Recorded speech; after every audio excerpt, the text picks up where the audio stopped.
Je suis désolé de te le dire, mais tout le monde n'est pas choisi par Dieu. Et si tu crois que oui, tu te trompes peut-être. Seuls ceux qui présentent ces 3 signes le sont. Les as-tu? Aujourd'hui, je vais te révéler si Dieu t'a choisi pour quelque chose de plus grand. Mais prête bien attention, car le 3e signe est la confirmation définitive. Reste jusqu'à la fin. En fin de compte, beaucoup de gens croient qu'être élu signifie avoir une vie facile, sans problème, sans souci. Pourtant, si Dieu t'a élu, ta vie n'est pas plus facile. Au contraire, elle est marquée par de nombreuses épreuves. Il semble que, au lieu de recevoir des bénédictions, tu rencontres des obstacles. C'est parce que les élus de Dieu sont mis à l'épreuve. Dieu ne choisit pas ceux qui ont le chemin le plus facile, mais ceux qui sont prêts à traverser le feu pour être façonnés par lui. Lorsque Dieu choisit quelqu'un, la première étape est la préparation. Si tu as l'impression d'avoir été confronté à des épreuves constantes qui ne semblent pas avoir de sens, prête attention. C'est le premier signe que tu es l'un des élus.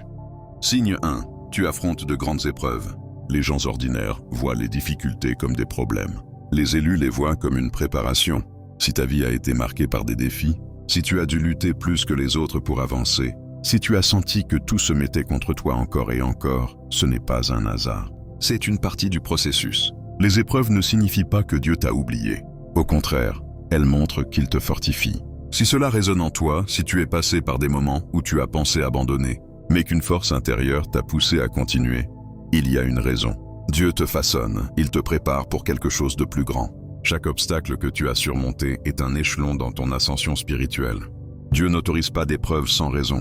Chacune est une leçon qui te rapproche de la personne qu'il veut que tu deviennes.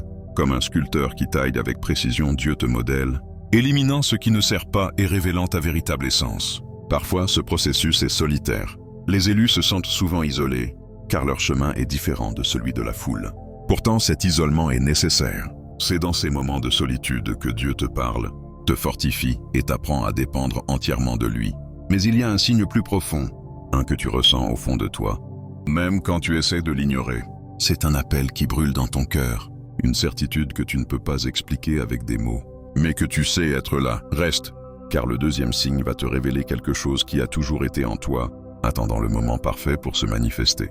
Signe 2. Tu ressens un appel intérieur inexplicable. Depuis que tu es enfant, quelque chose en toi te faisait te sentir différent. Peut-être ne t'es-tu jamais senti pleinement à ta place dans le monde qui t'entoure. Pendant que les autres suivaient leur chemin sans se poser de questions, toi, tu sentais qu'il y avait quelque chose de plus, quelque chose que tu ne pouvais pas encore comprendre. C'est cet élan intérieur, ce besoin de chercher des réponses, cette sensation d'avoir été créé pour quelque chose de plus grand. Les élus de Dieu portent un feu en eux, un appel qui les pousse au-delà du matériel. C'est un murmure qui ne s'éteint pas, un désir qui persiste même quand tu essayes de l'ignorer. Certains tentent d'éteindre ce feu avec des distractions, avec une vie ordinaire, mais ils n'y arrivent pas.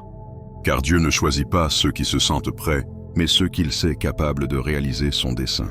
Si tu as ressenti cette impression qu'il y a quelque chose de plus pour toi, quelque chose qui t'appelle même dans les moments de doute, alors c'est l'un des signes les plus clairs que Dieu t'a choisi où le monde ne comprendra pas ton chemin.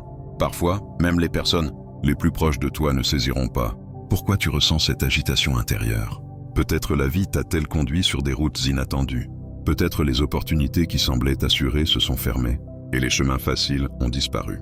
Mais ce n'est pas une erreur. Dieu utilise souvent des voies peu conventionnelles pour guider ses élus vers leur destin. Quand tu regardes en arrière, tu te rends compte que chaque détour avait un but. Si, malgré tes peurs et tes doutes, quelque chose en toi te dit de continuer, alors n'ignore pas cette voie. C'est Dieu qui te parle, qui te guide, qui te confirme que tu es sur la bonne voie. Mais il en manque une. Le 3e signe est la preuve finale, celle qui confirme sans aucun doute que Dieu t'a choisi. Signe 3, le monde te rejette. Les élus de Dieu ne s'intègrent jamais complètement dans ce monde.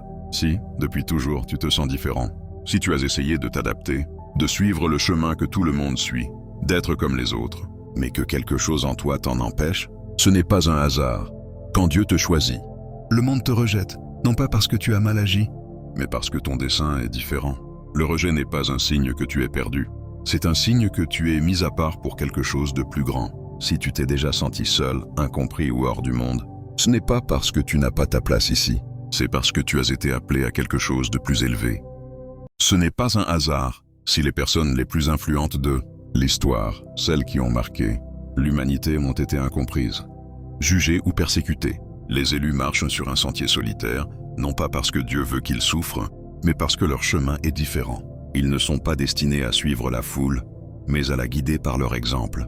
Parfois, cela signifie perdre des amitiés, des relations ou des opportunités qui semblaient importantes. Mais Dieu ne retire jamais quelque chose sans raison. Chaque perte est un pas de plus vers le dessein divin. Si tu as senti que tu ne t'intègres pas, que malgré tes efforts pour t'adapter, le monde ne t'accepte pas, ne vois pas cela comme une malédiction. C'est une confirmation que tu as été mis à part pour quelque chose de plus grand. Tu n'es pas ici pour être comme les autres.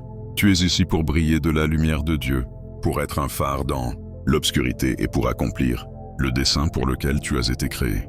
Et voilà la confirmation définitive. Dieu t'a choisi. Même si le monde ne le comprend pas, ta mission est plus grande que n'importe quel rejet terrestre. Beaucoup, en découvrant ces signes dans leur vie, se demandent « Et maintenant ?»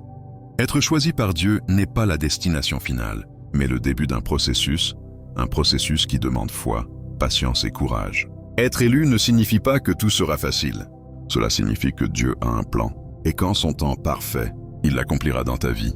Donc, si tu reconnais ces signes sur ton chemin, ne te décourage pas, ne doute pas, et surtout, ne baisse pas les bras. Les épreuves ne sont pas des punitions, elles sont une préparation. Cet appel dans ton cœur n'est pas un hasard, c'est Dieu qui te parle. Dieu t'a déjà choisi. Maintenant, c'est à toi de répondre à ton appel. Si tu as ressenti ces 3 signes, laisse un commentaire en disant « Je suis un élu de Dieu. Confiance, continue d'avancer et prépare-toi, car le meilleur est encore à venir. »